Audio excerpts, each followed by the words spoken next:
Just hours ago, Senator Tuberville tweeted, quote, "Having biological males in women's sports is unsafe, unfair, and wrong." And earlier this year, 72 elite female athletes signed an open letter saying forcing female athletes to compete against biological males is not only unfair, it is discriminatory and illegal.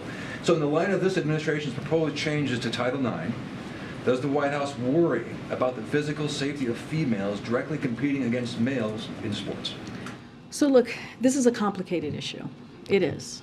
And there are a wide range of views as you just laid out. The Department of Education proposed a rule that gives schools the flexibility to establish their own athletic policies while establishing guardrails to prevent discrimination against transgender kids. And so I also want to make clear that this is a proposed rule, and members of the public have the ability to provide comment as part of the rulemaking process. And so any additional questions that you may have of this proposed rule, certainly I would refer you to the Department of Education, but we do understand this is a complicated issue. What would the president say to parents out there who have daughters, let's say in high school, for example, who are worried that their daughter may have to compete against a male, a person born male, and there could be directly in physical athletic competition and worry about their daughter's safety? So look, what you're alluding to is basically saying that transgender kids are dangerous. It sounds like that's what you're saying. Well, you're saying that their safety is at risk.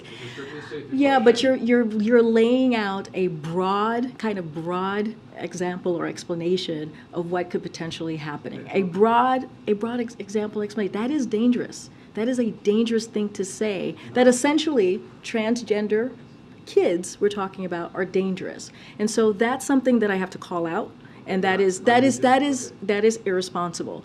I had just laid out how complicated this issue is. I had just laid out why it's complicated, and so anything that you have any additional questions, I refer you to the Department of Education. I'm going to move on. I know there are other people. Go ahead, Tam. Go ahead, Tam. No, I mean, you could read your question in a transcript once you get it. Go ahead, Tam. As the first openly queer person to hold the position of press secretary for the President of the United States, I see every day how important visibility and representation are. It's really important that we, in fact, begin to educate people about what's going on. Because, for example, when I came out and when I publicly stated, well, that would be news if you. I kind of figured it out a while ago. Okay. Don't jump, folks. You're way up there.